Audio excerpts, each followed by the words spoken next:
Howdy-o, folks, and this is the review of the Blair Witch Project.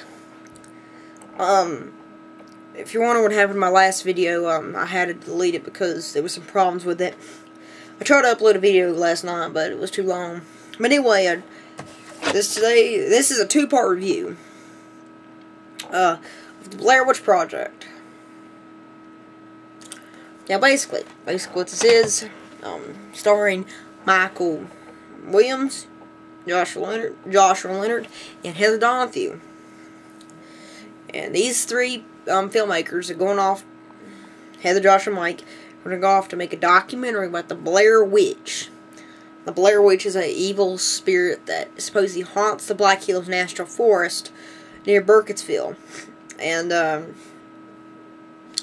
And she's blamed for a bunch of deaths and disappearances that happened in the woods.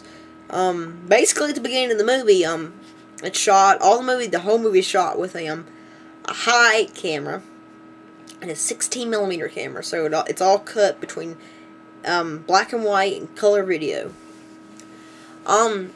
Basically, at the beginning of the movie, you see Heather, and you see Heather and Josh first, and then you see Mike, and they go pick up Mike, and then they're interviewing people, and then they stay at a motel. And then they go and interview some more people, and they're off in the woods. And they're never heard from again. They disappeared. And they were presumed dead, but sometime later, a year later, their footage was found underneath Rustin Parr's house, which is another character in the Blair Witch legend that you have to watch on the Curse of the Blair Witch to find out who that guy is. So, basically, right in there, in the movie, they go into the woods, and probably on the second or first night, they start hearing things outside their tent at night. Some strange things start to happen. Probably the second, I think it's the second night, because the first night Josh said he heard something, and then the second night is when they start hearing some really fucked up noises all around them at night. And that's, if you're sitting in the house and you have all your lights turned off and there's nothing, you're eating a bag of potato chips or Kentucky Fried Chicken, oh babe, if you will, or Kentucky Fried Chicken, watching that movie, it does kind of creep you out a little bit, because the light on the cameras are really dim a little bit, and it's in black and white, and gives it a documentary feel with it. It makes you feel like you're in the movie, you know. So, and then probably more and more the days go by, more and more it gets worse. A lot more bad things start to happen to him. A lot of strange things. And I would say this movie is so effective because the movie, first of all, it has no script. The only type of script they had was about the scenes and where they were going to be, but there's no script, no dialogue on the script or nothing. So the movie is basically directors would hide out in the woods, and they would wait till they go to bed at night and then come and mess with them. It's brutal, and throw rocks at shit, but it's brutal, but it's a genius. And plus, you had the website that they did, the Blair Project website. Basically, it gets worse and worse. A lot more stranger things start to happen to him. Before the second night, they come across the grave site, which I thought that was a really good scene, where they find the piles of rocks, 7 of them. And then eventually, they actually found 3 piles of rocks outside their tent. I conclude that is actually their gravestones, because there's 3 of them, 3 piles of rocks. Now that's basically all for the movie, but this is a spoiler here. Probably my favorite endings for a movie is in this movie, because the ending is so damn good. I love the ending, man. It's so cool.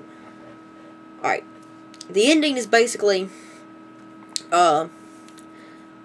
Heather and Mike are hearing Josh's voice. They come across the Rustin Parr house. They go in the house. Mike hears Josh's voice. He runs downstairs. His camera gets thrown on the floor. Heather comes down with the 16mm camera, screaming like hell. This is a pretty eerie scene. She comes around the corner and he's standing in the corner. He's standing in the corner. You don't know if he's jacking off or pissing or he's just standing there. And the camera just kind of falls down and on the floor, and you see the ground, and then the movie cuts off like that, and that's the end of the movie. And it's a really bleak ending, and it leaves the what happened to him type thing up to the audience. So when the movie ended, it was almost like, okay, we want your opinion what happened to him. And I love that. And a lot of people said they should have shown the witch. I was like, please. I mean, even if they did show the witch, they wouldn't be right. Because, first of all, when the movie came out, it was sold as something as real. Now, if they would have seen a witch or something like that, people would have seen right through it. And they would be bullshit. But thank God they didn't. Because that's probably the most greatest horror endings in a horror film. Another one of my favorite scenes, this is a spoiler here. This is pretty much in the middle of the movie. Right here. You can see the stick man. The stick man scene, they come across these stick figures hung up in the trees, and it quite makes an impression on you when you first see it. It's pretty strange on how the sticks are tied together and stuff, and this is another spoiler too. The night they get attacked by this force or whatnot, they're sitting in a fucking tent, and they hear these little children outside their tent, which, that is fucking creepy for another thing. And all of a sudden the tent just starts shaking, and they're screaming, and they're running and out there through the woods, and then they come back, and probably in the middle of the movie, you're probably saying to yourself, this is just fucking crazy, you know? I mean, the movie just, these guys, I think probably, if you're watching the movie, pretty much in the middle of the movie, these guys knew that they weren't going to be making out of the woods. They knew that they weren't returning to their families. But probably one of my favorite, also my favorite scene in the movie is probably when Heather is apologizing to the camera. And you know that Heather knew when she was doing that, when she was filming that she knows she was about to die. You know, something about there was going to get him. Just, she was saying goodbye to her families, and basically say goodbye, because it was, and that's actually the night where they hear Josh's voice, and it's just a creepy, good horror, just atmospheric film. It's got all the elements you need, except for the shaky cam thing, which I actually like the shaky cam thing.